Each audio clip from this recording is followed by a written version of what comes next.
Welcome back boys. यह हमारी series का 8th एपिसोड है और जितना मजा आपको आ रहा है उससे कई गुना ज्यादा मजा मुझे वीडियोस को बनाने में आ रहा है। अब इस एपिसोड में किम को दिखाया जाता है जो अन्ना के रूम में जाता है और वो बेबी सिटर को रूम से बाहर बेचकर अन्ना से बात करता है। किम अन्ना को समझाता है कि अगर जिंदा रहना है तो मैच्योर बनो, तुम्हारा जीना बहुत मुश्किल हो जाएगा। जिस पर अन्ना किम को शैतान बोलती है क्योंकि अन्ना के हिसाब से तो उन्हीं लोगों ने अन्ना को किडनैप कर रखा है। जिस पर किम गुस्सा हो जाता है और बोलते हुए चला जाता है कि मैंने तुम्हारे पापा को वादा करा है इसलिए तुम अब तक जिंदा हो। जिस पर अन्ना सोचती है कौन सा वादा। अब हम यहाँ चोई को देखते हैं जिसके पास कर्नल और चीफ आते हैं और चोई से बात करते हैं, लेकिन चोई जो बहुत गुस्से में थी उन दोनों को खूब सुनाती है। जिस पर कर्नल सारी गलती अपने ऊपर ले लेते हैं और जॉब से रिजाइन करने के लिए बोलते हैं, लेकिन चोई शांत हो जाती है क्योंकि कर्नल बहुत टैलेंटेड आदमी है और इतने खास आदमियों को ऐसे कैसे निकाल सकती है, इसलिए वो उन्हें इस सब को संभालने के लिए बोलती है। यह टैक्स डिपार्टमेंट चोई की आंटी के हस्बैंड की कंपनी पर पहुंच जाते हैं जहां वो पूरे ऑफिस सीज कर देते हैं और सारी हार्ड डिस्क एंड डॉक्यूमेंट जब्त कर लेते हैं क्योंकि उनके पास उस कंपनी के खिलाफ कुछ सबूत है फाइनेंस क्राइम के। अब यहाँ वही टीम उसके बाद चोई के घर भी पहुंच जाती है, लेकिन चोई की सेक्रेटरी उन्हें हेलो बोलती है और रेड टीम का हेड अपनी टीम को अच्छे से बिहेव करने को बोलता है क्योंकि चोई उनकी हेल्प करने के लिए मान गई थी और उन्हें पूरा सहयोग कर रही थी। साथ में चोई ने उन लोगों के लिए नाश्ता भी प्रिपेयर किया था जिससे वो लोग खुश हो जाते हैं और साथ ही साथ डॉक्यूमेंट को चोई ने ऑलरेडी उनके लिए बॉक्स में पैक करके रख दिया था।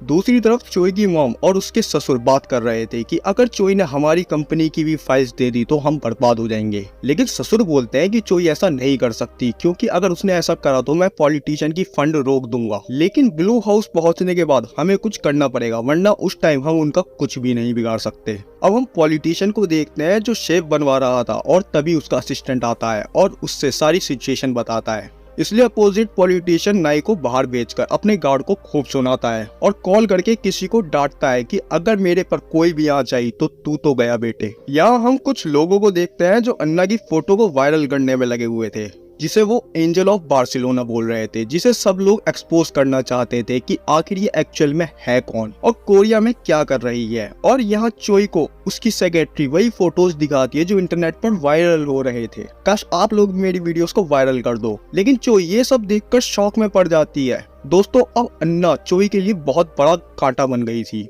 अब हम किम और अन्ना को देखते हैं जो गाड़ी में सेफ हाउस के लिए जा रहे थे और अन्ना किम को अपने पापा से मिलाने के लिए थैंक यू बोलती है और अपनी गलतियों के लिए भी माफी मांगती है।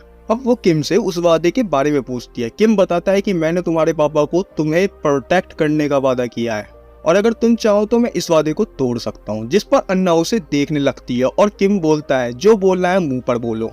अन्ना कुछ नहीं बोलती और किम का साथ देने के लिए हाँ बोल देती है। यहाँ एक आदमी किम और अन्ना को देख लेता है और उनका पीछा करने लगता है। वो सोशल मीडिया वाला था। अब किम सेफ हाउस पर पहुंचता है और एना बाहर आती है, लेकिन किम उसे देख लेता है इसलिए एना को कार में बैठाकर वो उस लड़के को पकड़ लेता है, लेकिन वो उस लड़के को छोड़ देता है और एना को फ्रीज एंड मेल्ट गेम सिखाता है। एक्चुअली में वो उसको थोड़ी ट्रेनिंग दे रहा था ताकि अगर कभी कोई प्रॉब्लम आए तो वो इस इशारे को समझ जाए। अब हम ताऊ को देखते हैं जो किम के कहने पर मीडिया को बताते हैं कि एना जिसे सब एंजल ऑफ बार्सिलोना समझ रहे हैं वो एक फेमस डायरेक्टर और एक एक्टर की बेटी है। और दूसरी तरफ सेक्रेटरी चोई को बताती है कि किसी ने उनका फोटो सोशल मीडिया पे वायरल कर दिया है और यहाँ तक कि सेफ हाउस का एड्रेस भी डाल दिया है।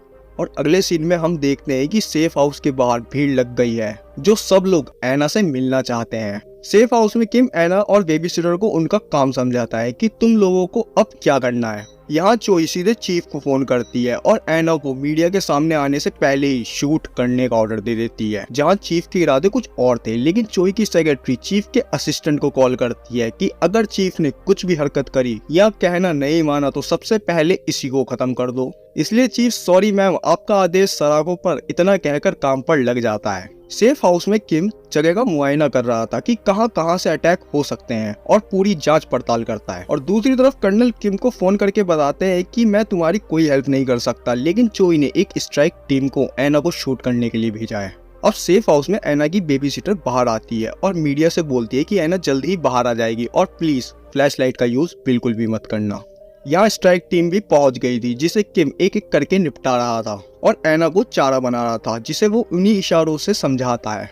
अब हम यहाँ ऐना को देखते हैं जो घर से बाहर निकल जाती है और अपना नेम बताती है। सारे लोग उसकी सुंदरता और आवाज की तारीफ कर रहे थे और वहाँ किम एक एक करके सबको निपटा रहा था। अब हम यहाँ चोई को देखते हैं जो सेफ हाउस आ गई थी और ऐना को सबके सामने देखती है। तभी चीफ अपने एक आदमी को ऐना को मारने के लिए कहते हैं, लेकिन बेबी सिटर उसे डाउन कर देती है। यहाँ ऐना अपनी मॉम का नेम बताती है, जहाँ सब लोग जानकर दंग रह जाते हैं क्योंकि आज तक उन्होंने उसे कैसे नहीं देखा, इसलिए सब लोग उसके पापा का नाम भी पूछने लग जाते हैं। वहीं किम से जेएसएस का हेड लड़ाई कर रहा था, जिनकी फाइट बहुत खतरनाक चल रही थी क्योंकि दोनों ही बहुत अच्छे फाइटर थे। यहाँ चोई की जान निकली पड़ी थी क्योंकि अगर ऐना ने मुंह खोल दिया कि मैं कौन हूँ तो चोई और पॉलिटिशियन दोनों बर्बाद हो जाएंगे और सड़क पर आ जाएंगे। लेकिन ऐना मीडिया को बताती है कि मैं एक फेमस डायरेक्टर की बेटी हूँ और ये सुनकर सब लोग उसकी फोटो खींचने लगते हैं और चोई की जान में जान आती है। लेकिन तभी मीडिया वाले फ्लैश मार मार के उसकी फोटो खींचते हैं, जिसके वजह से ऐना की हालत खराब हो जाती है। लेकिन तभी चोई वहां आ जाती है और उसको संभालती है। अब हमें ऐना बेड पर दिखाई जाती है और तभी किम वहां से नीचे आता है जहां चोई बैठी हुई थी। तभी किम बोलता है कि इन दोनों की कोई गलती नहीं है, इन्हें मैंने ही ऐसा करने को बोला था। इसलिए चोई सबको बाहर निकालती है और किम से बात करती है कि तुमने ऐसा क्यों करा, जिस पर किम बोलता है ये तो अच्छा हुआ ना, अब ऐना हमारा साथ देगी और अपने पापा को जिताने के लिए आपके बारे में मीडिया के सामने कुछ नहीं बोलेगी और साथ में अब उसकी पॉपुलैरिटी से आपकी पार्टी को और ज्यादा सपोर्ट मिलेगा। अब चोई ठीक है कहकर चली जाती है, जहां उसकी सेक्रेटरी चोई को बोलती है कि ये सब एक ट्रैप है, जिस पर चोई उसको डांटती है और कब क्या बोलना है कुछ पता है ये सब कहती है। यहाँ चोई की मॉम को भी पता चल जाता है कि इसका नाम ऐना है और इतना ही सोचकर हंस रही थी। अब रात का सीन दिखाया जाता है जहाँ ऐना सब गार्ड को उल्लू बनाकर छत पर चली जाती है, लेकिन किम जो ऐना की हरकतों को जानता था वो भी छत पर पहुंच जाता है और कुछ समय बाद ऐना जा रही थी लेकिन उसका बैलेंस बिगड़ जाता है, इसलिए किम उसको बचाने के लिए आगे आता है लेकिन खुद गिर जाता है, जिस पर ऐना हंसती है। दोस्तों डिलीवरी बॉय से किम ने ही घर का एड्रेस लीक करने को बोला था और सारा प्लान किम का ही था ताकि अन्ना मीडिया के सामने आए और कोई भी उसका कुछ न बिगाड़ पाए। यहाँ तक कि चोई ने ऐना को गोद भी ले लिया था ताकि उसकी पॉपुलैरिटी का फायदा उठाया जा सके। अब यहाँ ऐना पूछती है कि तुमने मेरे पापा का असली नाम मुझे क्यों नहीं बताने दिया, तो किम बोलता है कि क्या तुम चाहती थी कि एक बेटी की वजह से कोई बाप बर्बाद हो जाए। और किम ये भी बताता है कि जैसे ही लोग तुम्हें भूलेंगे चोई तुम्हें फिर से मारने की कोशिश करेगी, यानी तुम अभी बची नहीं हो, अब और लोग तुम्हारे पीछे पड़ जाएंगे। उसके बाद दोनों हंसी मजाक करते हैं जहाँ ऐना को किम का साथ अच्छा लगने लगा था और हम दूसरी तरफ अपोजिट पॉलिटिशियन को देखते हैं जिसके पास कमिश्नर आया था और उसे एक फाइल देता है जो किम की थी और पॉलिटिशियन को पता लग जाता है कि किम ब्लैक रॉक में था और पुलिस ने उसे गलत इल्जाम में पकड़ लिया था, जिसके बाद वो हंसता है और ये एपिसोड यहीं खत्म होता है। और हाँ, एपिसोड खत्म हुआ है, सीजन अभी बाकी है। तो इसी के साथ करते हैं वीडियो को एंड। धन्यवाद।